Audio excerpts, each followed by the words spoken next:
gratitude is reciprocal. And this had been after I was hearing gratitude over and over again. And when he said that, he's up here, at the pinnacle of his career talking about gratitude. I'm like, okay, there must be something to this gratitude thing. I started setting the intention every day that I had to write out 10 new things to be grateful for. And what this did over the next 20-ish days as I did that is it really got me to stop focusing so much on the bad and begin focusing on the good. And one day I was driving into my driveway and I was like, oh, I'm so grateful for my grass. I'm so grateful for that green tree, big tree I had in my front yard. And I'm so grateful for my paved driveway and my clean windows. And I was like, holy cow, it's like I couldn't shut it off. And I had become the state of gratitude. If you had a fear of water and never got in the water, the mind would, anytime you were around water, the mind would be racing about not getting into the water. But then if you finally went and took swimming lessons and you loved being in the water, why would the mind ever think about not being in the water? It wouldn't. When we finally closed the door by retraining our brains to see the good, right, more good will flow into our life. And this is the power of becoming the state of gratitude. And this is why I think it's definitely on the list. Meet David Haas, intuitive healer and transformative guide. After overcoming his own profound challenges, David discovered the power of inner healing. Now, he dedicates his life to helping others break free from addiction, burnout, and emotional pain through personalized one-on-one mentorship, immersive retreat, and transformative programs. David empowers high achievers to reconnect with their true selves and embark on a journey toward lasting well-being.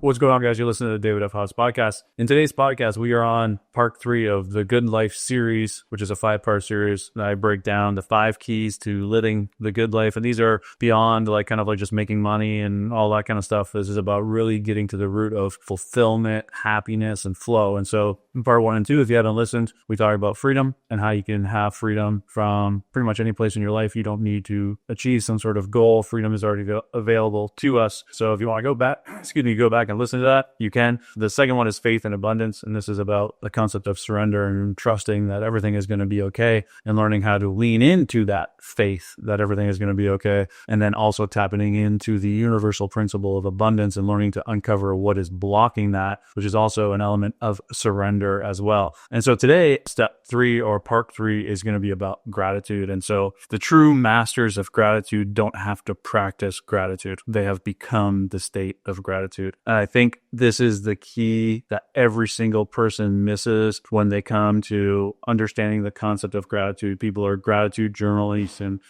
posting about gratitude and all of these things, but they haven't become the state of gratitude. And this was the shift that happened for me. That was I've kind of laid out these 5 key shifts in my life, and gratitude was one of them. And it was when I shifted from having to consciously be grateful to unconsciously being grateful, right? And so I've talked about this on the podcast before, but there's these 4 levels of competence. There's unconscious incompetence, which is basically you have no idea what the problem is and no idea how to fix it. Then there's conscious incompetence, meaning you know what the problem is, you don't know how to fix it. There's conscious competence, meaning you know the problem, you know how to fix it. And then there's unconscious competence, meaning the problem arises, you're aware that it's there, and then you've already solved for it. And so I've basically moved into unconscious competence when it comes to gratitude. And I did so just through the process of gratitude journaling. I kept on hearing about gratitude and how amazing it was and how it changes everybody's life. And the one thing that I kept on hearing it over and over again, I was watching the Oscars and Matthew McConaughey had won the Oscar for Dallas Buyers Club. And he said, gratitude is reciprocal. And this had been after I was hearing gratitude over and over again. And when he said that, he's up here, at the pinnacle of his career talking about gratitude. I'm like, okay, there must be something to this gratitude thing. And so when he said reciprocal, I said, well, what does that mean? It's like, basically what it means is when you become gracious, more things will flow into your life for you to be gracious for. And so I was like, okay, if this is good enough for McConaughey, I definitely have to put it into practice for my own life. And so just like I did with pretty much all spiritual concepts, all spiritual teachings, everything that I learned, I made myself my own guinea pig. And I said, okay, I'm going to shift to gratitude. And how am I going to go about doing that? And so, of course, I did what everyone does, which is a gratitude journal. And so every day I'd wake up and I'd write, I'm grateful for my wife and my pets and, my house and my car. And, I recognized about 10 days in that this wasn't creating any major shift in me. And I'm guessing this is where probably most people stop, because they don't feel like anything is shifting inside of them. And so the gratitude journal kind of goes to the side and they never reopen it, And so with that recognition, I decided that I needed to look beyond the obvious for what there is to be grateful for, right? And so I started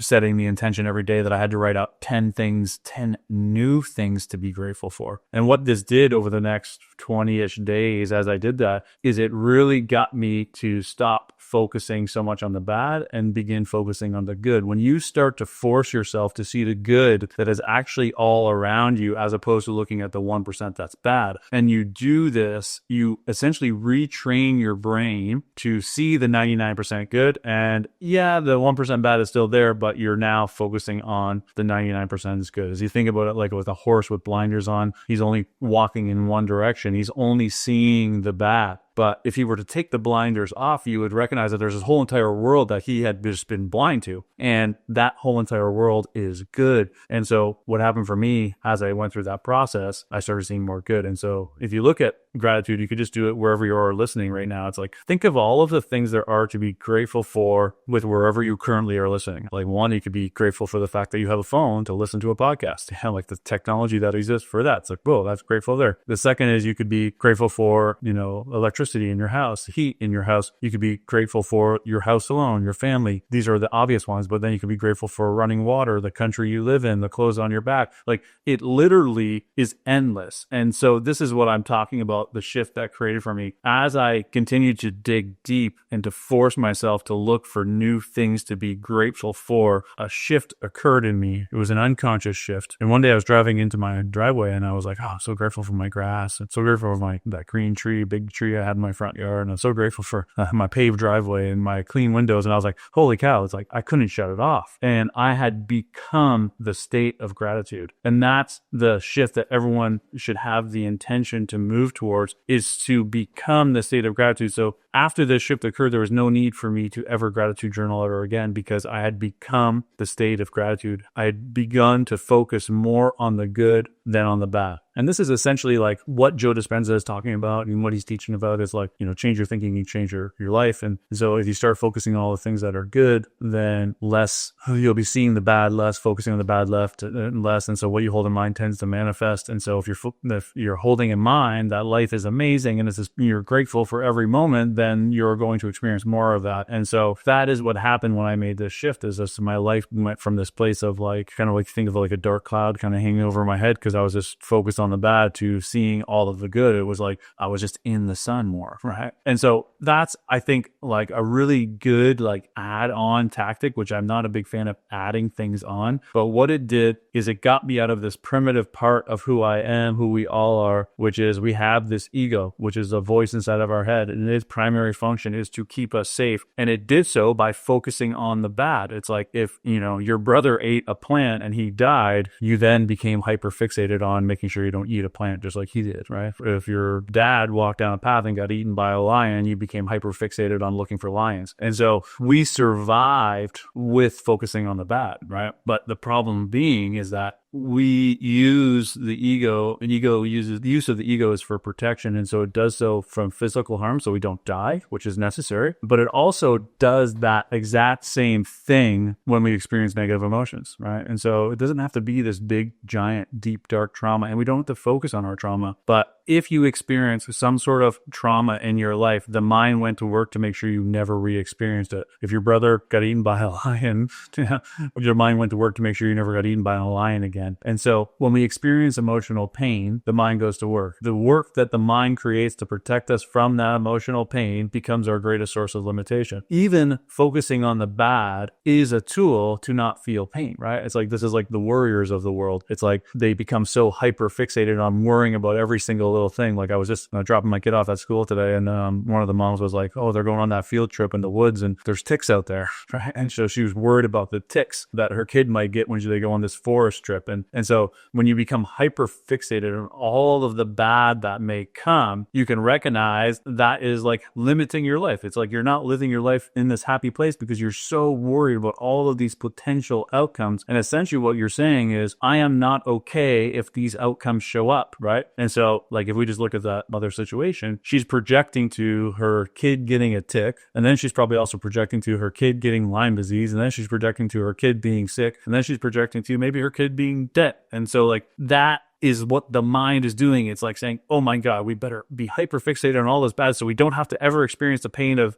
bad. And so of course we don't want kids to die and we don't want kids to get Lyme disease, but we have to be able to say we are willing and okay if we were ever to experience any pain. And what we're doing with worrying or focusing on the bad, we're saying we're not okay, right? And if we look at all fear, you eventually get to the fear of death, right? And so ultimately in spiritual growth, as we want to move to this place where we recognize that we are eternal and there is no death, and it takes a long time to get there. And even me, I say that consciously that, I'm not fearful of death and I recognize that I'm eternal, but unconsciously I probably exhibit behaviors that still say otherwise. Okay. And so it's a move towards a place of complete trust that everything is going to be fine, and moving to a place of complete courage where you have the courage to identify the protections of the mind and then begin to lean towards the pain that you've been avoiding. And so once you do that and you're okay in the pain, right, then the mind no longer needs to protect you from that pain anymore, right? If you had a fear of water and never got in the water, the mind would,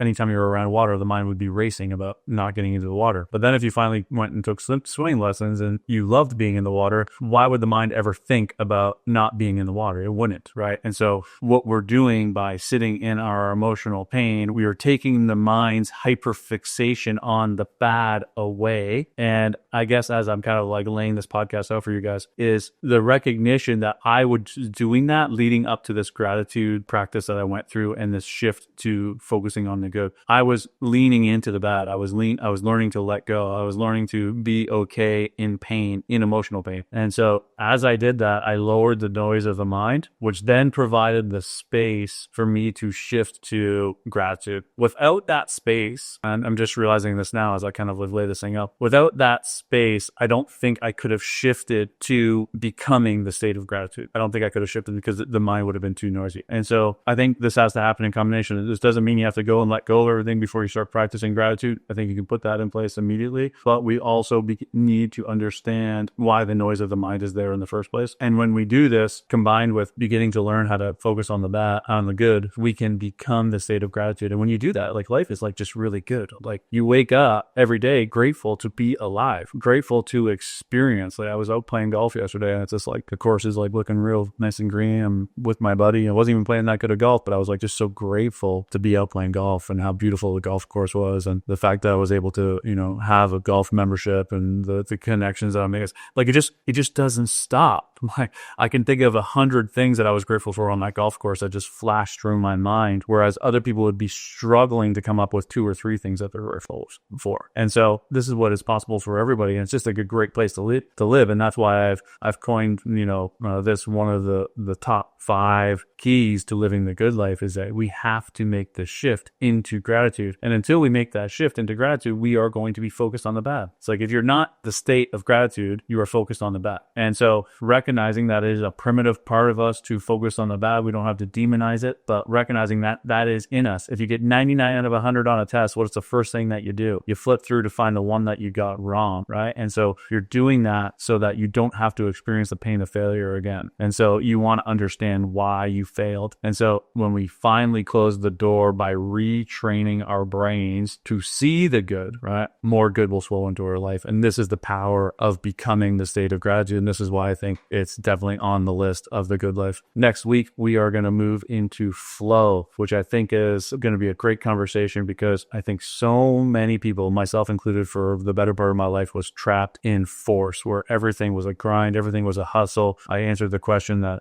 life it was a bitch because it was hard, it was challenging. And now, while I still face challenges and I still have hardships, I see life more as a flow. It doesn't mean I'm stepping out of my problems. It just means that I'm no longer longer fearful of the outcomes. And so learning how to move from force to flow, I think is critical. And that's what we're going to get into next week podcast. If you haven't listened to Freedom and Faith and Abundance, go back and do that now. If this podcast served you in any way, hit that like and subscribe so you train the algorithm to see more content just like this. And next week we'll move into the fourth key to the good life. Thanks for taking the time to listen.